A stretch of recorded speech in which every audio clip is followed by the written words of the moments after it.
Hey there everyone, I'm Dicebag.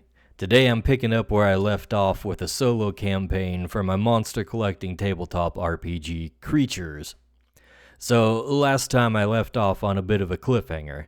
The scouting party I sent out had just made camp and took a rest, but about halfway through, they were disturbed by a pack of wandering creatures. They did have someone on watch though, so they were awoken, and when we left, they were about to fight off the pack. So let's get into it and see how they do.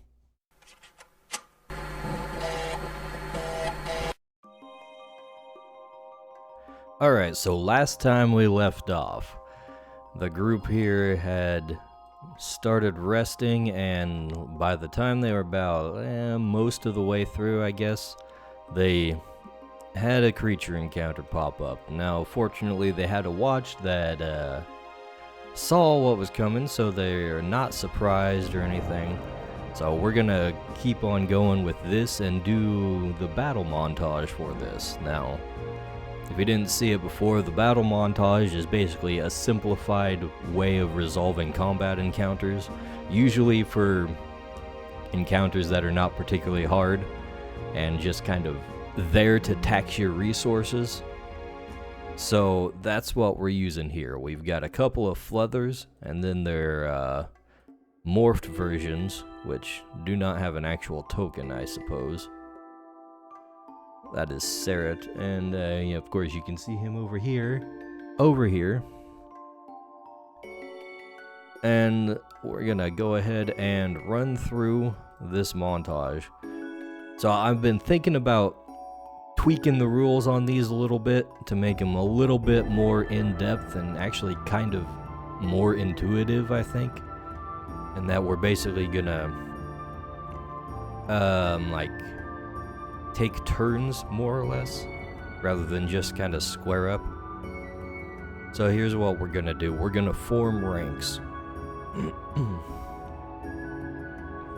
So obviously we want to put the creatures up in the front, because if the conjurers get knocked out, that's bad. Even worse than if the creatures did. Now, we're probably not going to have enough to go around here, so let's see. We're going to, well, first of all, okay, so Fluther is not, no wait. Huh. I was thinking they were weak to Marshall, but apparently not. Hold up. Let me check. Sometimes things can conflict because I haven't updated everything. Let's see. Fluther. Let's see, what is it? Vulnerable Earth and Psionic. Resistant Aberrant Fairy and Poison. Okay. Whatever. We'll roll with it. It doesn't ring true, but I don't know. I trust my past self rather than what I'm thinking of right now. Let's see. So that means we're going to need...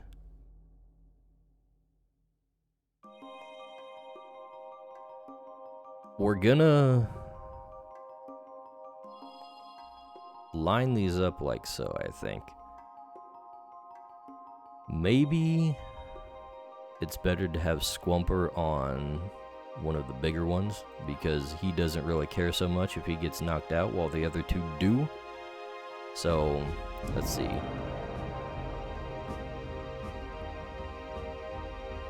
And let's just check their weaknesses and resistances.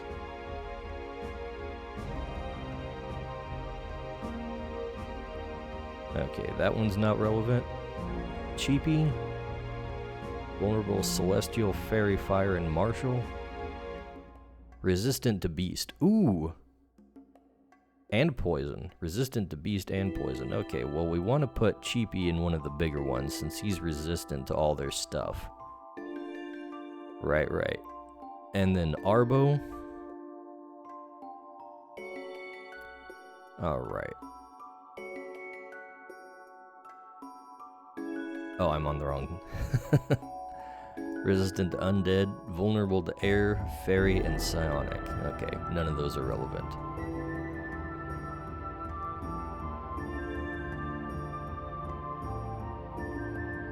Oh, and I forgot these things don't have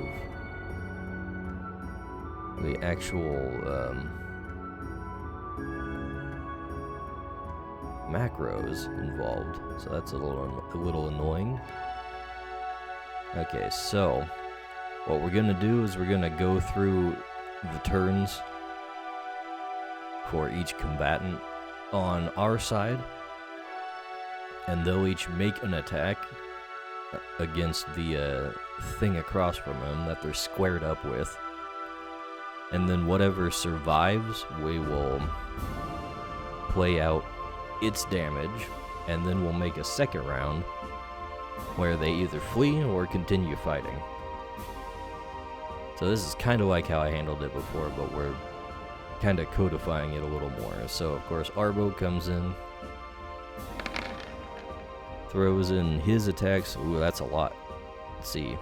Sarah does not have, or rather Fluther is what we're dealing with here. And all this stuff is up on the website Crytures.com. And you can get all the stats and stuff. Here we go. Combat stats. Deflection is 5. That's what we're targeting. So let's see, we've got 8, 8, 10, 8, 10, 9. That's a lot. Especially since 10s are crits that count for double hits. So 1, 2, 3, 4, 5, 6, 7, 8. 8 hits, this guy gets pummeled. Bam. He's down to 0. Now for a battle montage, their hit points have been abstracted into just successes. So he just needs to score 6 successes against the small ones and 10 against the big ones. And they'll be taken out. Okay, since that is done, we're gonna have Flory take her turn. And let's see. She's in the back line, so we're gonna restrict her to ranged attacks. So she's got a recurve bow here that she'll make an attack with. Let's see. Okay, that's against deflection too. So 5, 1, 2, 3, 4, 5. So she rolls 3, 9, 6, 4, 4, 10, 5. Okay, so that's 5 hits.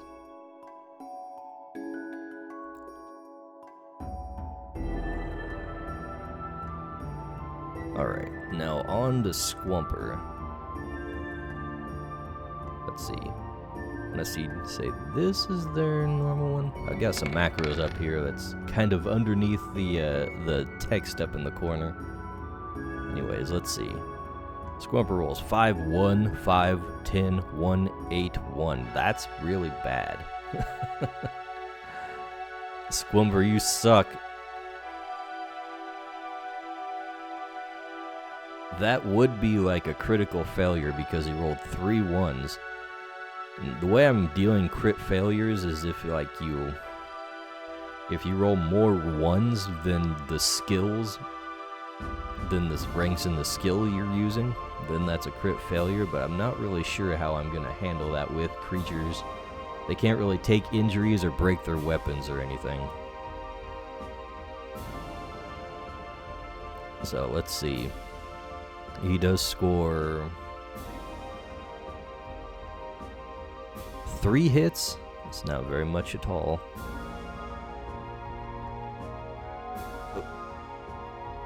-3. Alright. Now we'll get Anton in here. He has his orb. So he channels power through his orb and starts blasting. Ooh, he rolled pretty high. He's only hitting evasion too. Evasion -1, no less. So it's the same number you start hitting because their evasion is 7 here. So with -1, he's shooting for a 6. He rolls 2, 9, 8, 9, 9, 8. So 1, 2, 3, 4, 5. 5 hits. He's still not down, though. Down to 2. Okay, now Cheapy takes his turn. He'll give it a little nibble with his little vampire beak.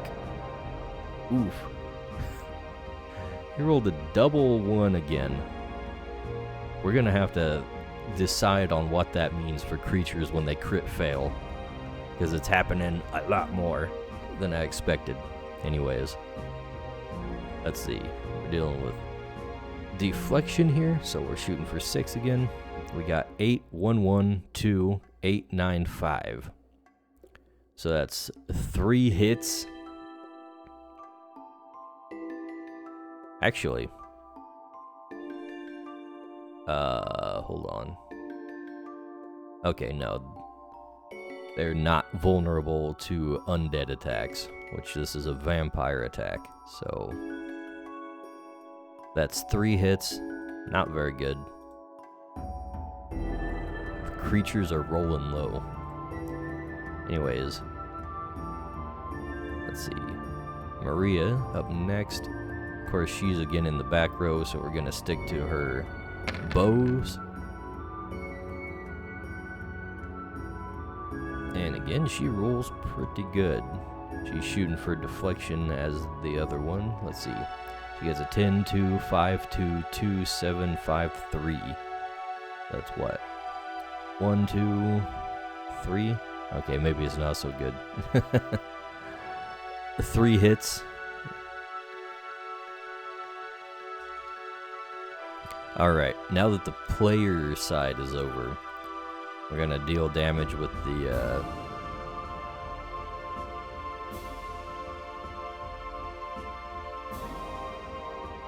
with these guys.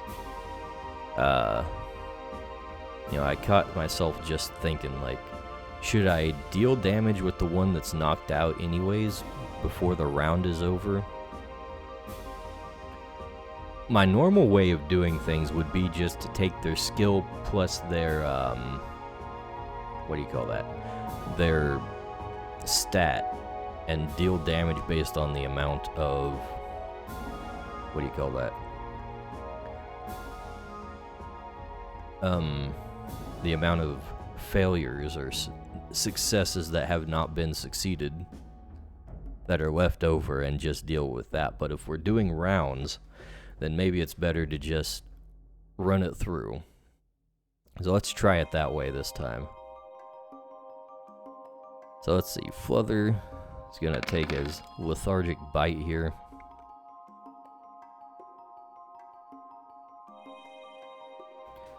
You know what? Given that the hit points are abstracted, it's probably better to do it the old way. So what we're gonna do, we're gonna take, let's see, what is Fluther's strength? 5? We're gonna take 5 plus his skill in his attacks, in his class rather. So that's 6, and then multiply it by this number up here, the amount of successes that have not been. You know what? Let's call it tasks. Tasks. I haven't quite decided on my terminology for that. It's a little weird one. The amount of tasks left. Let's call it that. So he's got 6 damage in total that he gets to deliver on this round. And let's see. Since he's not squared up with anybody in the front line, we'll just say he gets to deliver it to whoever. And we will... You know what? Flory's the one who shot him, so he's gonna deal it to her. So, gonna take -6 there. Then this guy... Let's see, what is he at? He's got 8 strength. And then their classes are like 2? Yeah. So 10 damage per task. So that's 20 damage. And he's squared up with Squumper, so he has to target him. And then for this guy, Cheapy has a resistance to these things, I believe. If I remember from a few minutes ago when I was just talking about that. Let's double check. Let's see. Resistant to beast. Yeah, there it is. And poison, so it doesn't matter which one he uses. Those are the two things he has access to. So he's going to take a -2 penalty to the damage he deals per task. So instead of dealing 10 damage, he's going to deal 8 damage. What the hell is 8 times 4? Let's see, 32? That's quite a bit. But not enough to take him down. So now we're going to roll for a morale check. So this guy is out of the picture. We're going to move him away and we'll take the leftovers. 1 dice for each. Or 1 die for each. And we're going to roll them. And they're trying to hit a target of... what is it? 10 minus danger, I believe. The top danger of the creature here, which is... let's see, what is Serret's danger? It's 3, right? 3, yeah. There it is. 3. So they're looking for 7. They score 1, 6, and 8, so that is 1 success, and that's enough to keep them in the fight. So this is going to drag on for another round. So, let's see. Arbo is going to come in and square up with Fluther here. And continue pummeling. Ooh. 3, 10, 10, 9, 2, 1, 3. So, double crits and a 9. That's more than enough to take him out. Down to 0. He's off.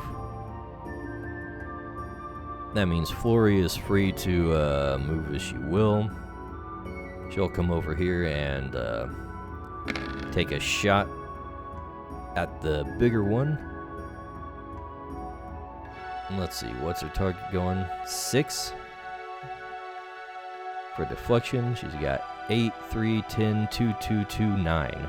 So 1, 2, 3, 4. 4 hits. And that's enough to take him down.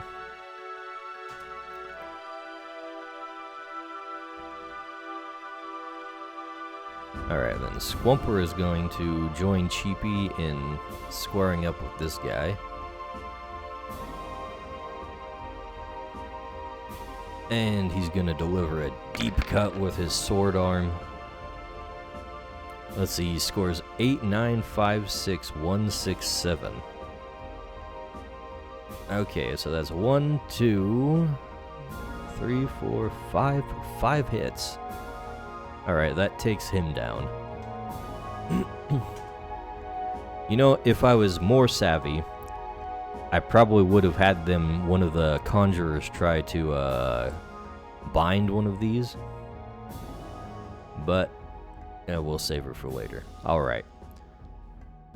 So they don't try to flee, which means they get exterminated. But we take some damage along the way. That feels like it should have been more deadly, so maybe we'll tweak the rules a bit from that.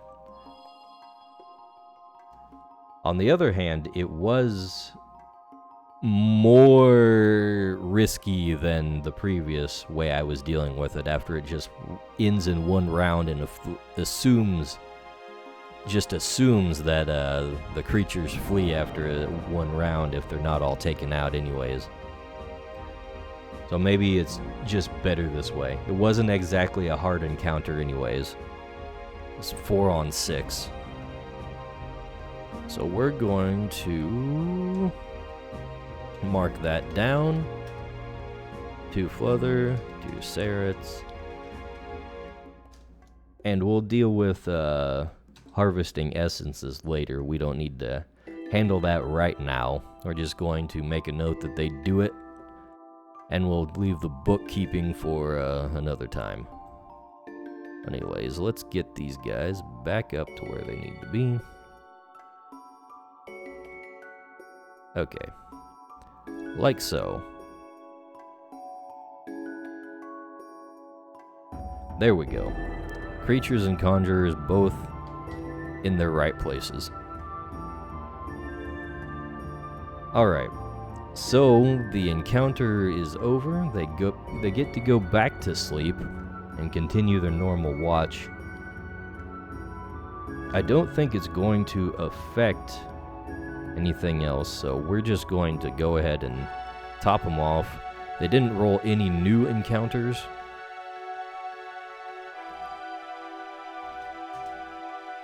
And they have plenty of time to get rest, so we're just gonna top them all off here and get on with the exploration.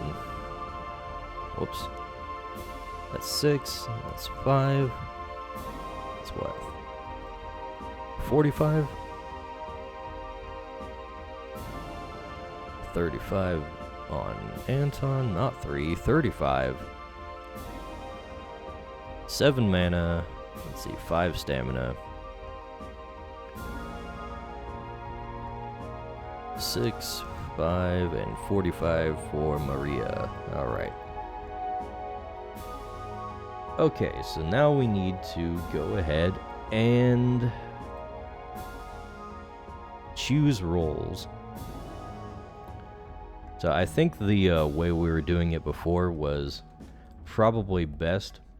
So we're going to have Flory work on the exploration part while Anton tracks and Maria navigates. And then Squumper is there to kind of be a lookout for any hazards that they might be dealing with.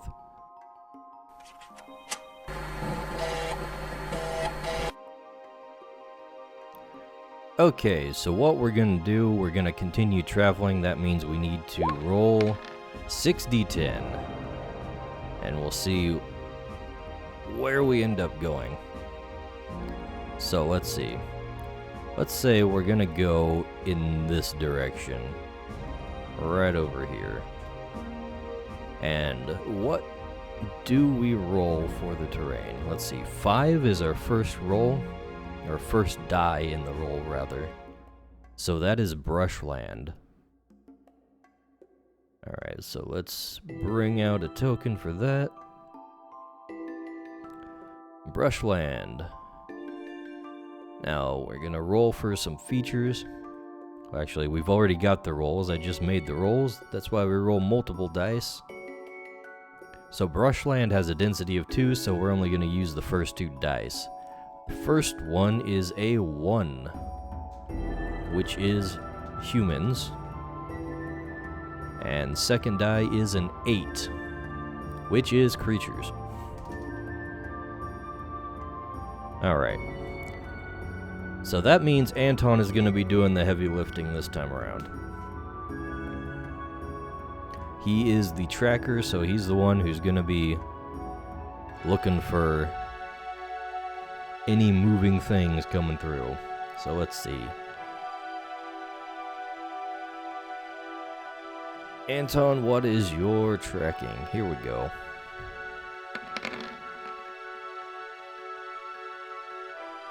Alright. So he scores 3, 10, 3, 9, 8, or 2, 8, 4. And difficulty is density plus 5, so we're looking at a difficulty of 7. So he scores 4 successes. That's more than enough. He picks up on the trail on both humans and creatures hanging out in the area. So let's roll for each since he knows what they are. Let's see, we'll start with the humans since they were the first roll. So let's see. Humans, we need to roll 3d10. 10, 3, and 2. Okay, 10 means there's a conjurer with the group. So we'll re-roll that and find out what the group actually is. 2. Okay, tribesmen hunters with a conjurer.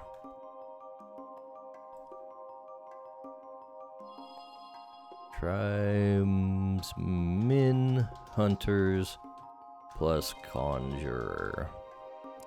Alright, now next in line is 3. And that's just how many there are, so 2 hunters and 1 conjurer. And then their hostility is 2, so they're not hostile at all.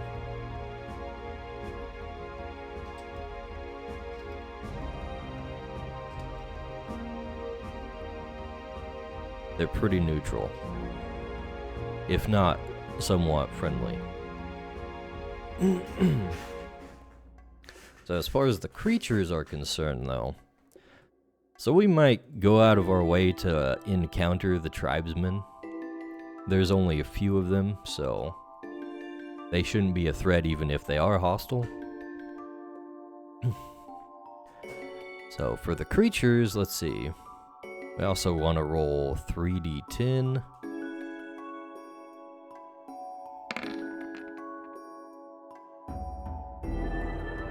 2, 5, and 10. Alright. So it's morning. That means that 2 is a hoplo. And then 5 is the hostility, which I really should be keeping Cheapy out more, but I guess since he's catching these while tracking, then they can bring out Cheapy if need be anytime. So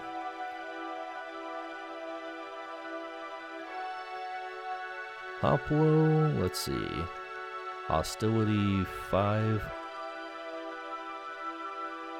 So they're just on the edge where they're probably not going to attack.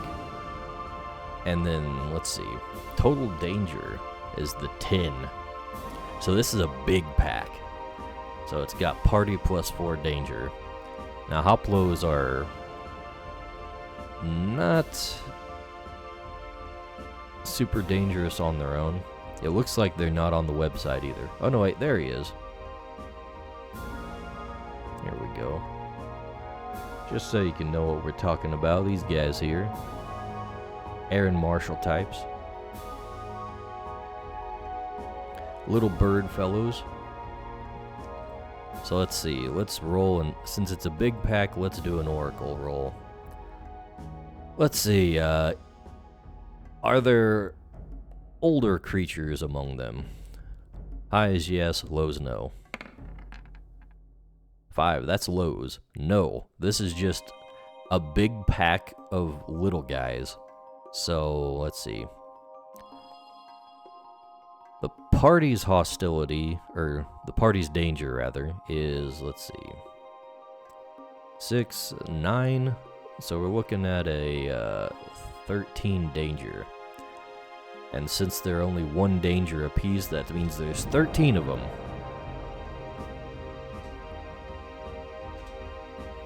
Big old pack of little guys. So it's good for us that they're not that hostile. They're just on the edge. We probably don't want to go out of our way to encounter them, even though these guys really should think about picking up a new creature at some point. I keep forgetting to do that, and they've had 2 encounters already. But, let's see, the tribesmen actually... Do we actually, like, need anything? I think we're pretty stocked on supplies. Let's see, we probably should... Yeah, we probably should knock off, like, one of their water supplies, since some of them did take damage in that last time. Oh, and this guy's not even at full health. Forgot he was 50, not 40. Okay. So, let's see. We could probably encounter them and try to parlay or something. I've actually been trying to work out social rules a little bit. So let me see if I even have that.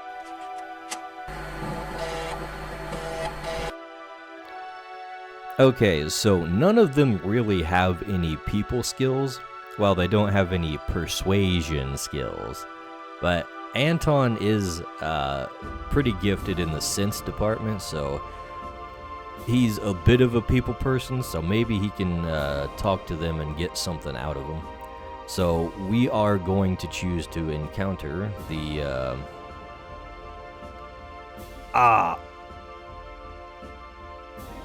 I forgot to save the notes. Hold on a second.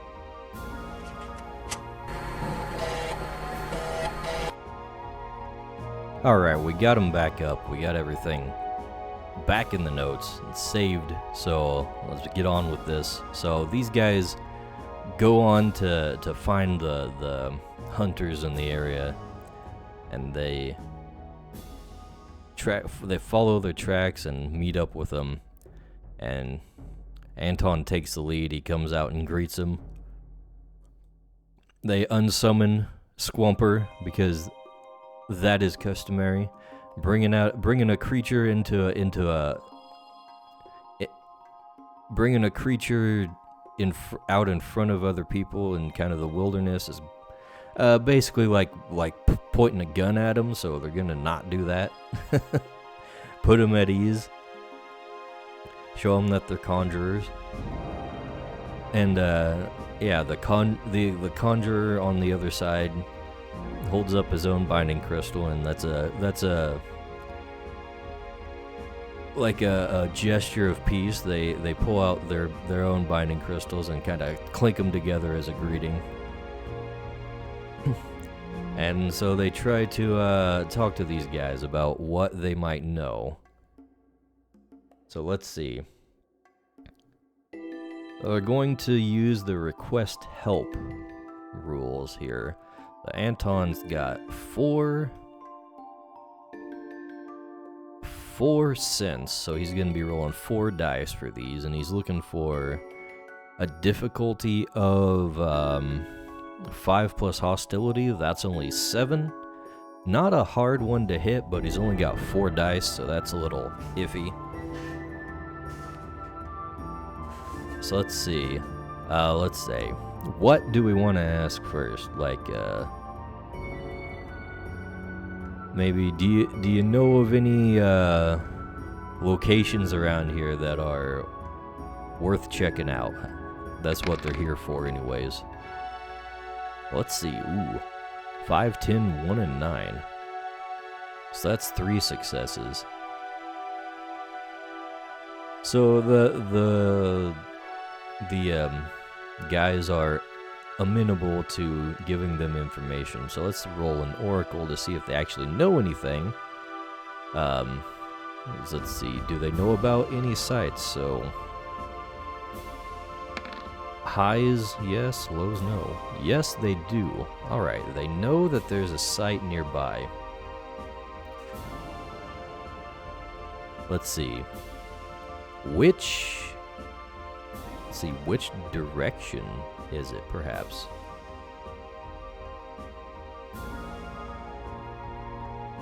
So we know it's not here. So we're just gonna we're gonna roll a die, and for every 2, that's 1 space counterclockwise from where we came from. 9, okay, so 1, 2, 3, 4, 5, 6, 7, 8, 9. So up here there is a site. So let's also ask them, what's the terrain like up there? Let's see, scores 6, 9, 4, 5, and wait, we should probably be using inquiry, but it's probably the same thing.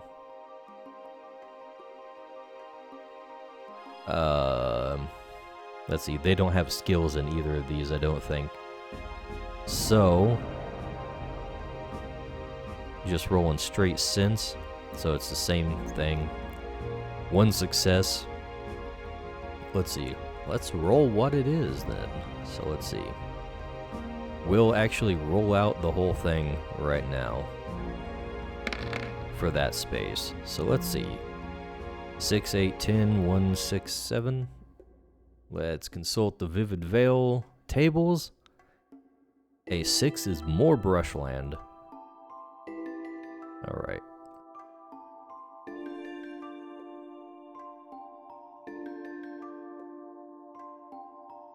Let's see, we know there is a site there, because they just told us that.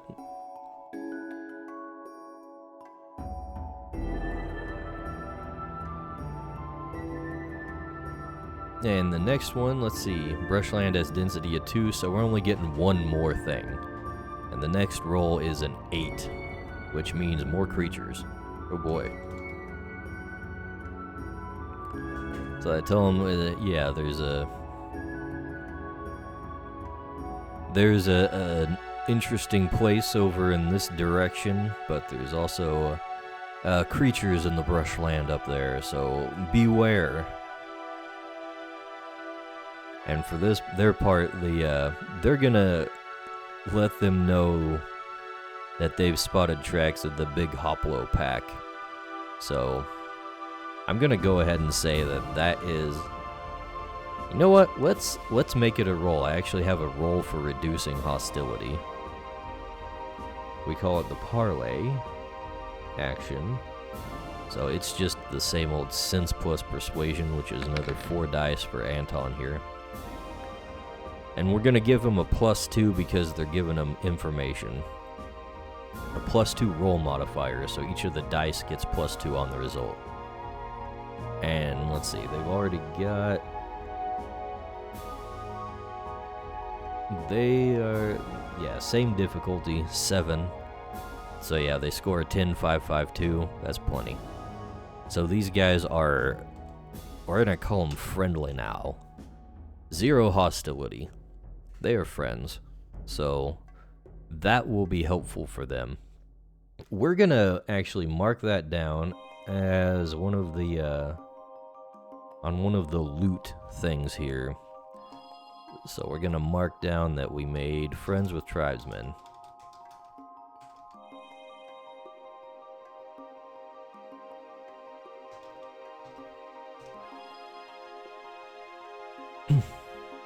Alright. Doing good work. Too bad Maria didn't know anything. She's from the Viridian Order. She should be handling this stuff. She got no skills in that. Shame. The League of Magi had to step up. Anyways, let's see. The next question is really, do we want to go out of our way to look at the site and get details on it? Actually, that's another thing. We could ask, let's see, do they know details about the site? They do not. Okay, so this is just a rumor.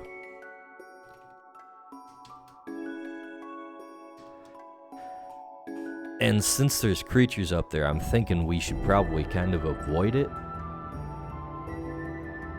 We don't know what kind of creatures they are. Well, do the tribesmen know what kind of creatures they are? For they do not. They just know there's creatures up there, it's dangerous. Alright. So they don't know the nature of the creatures, so we'd be going in just as mystery.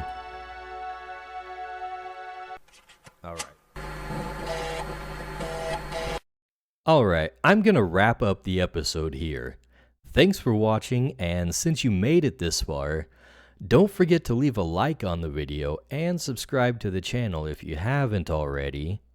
But most importantly, leave me some feedback in the comments.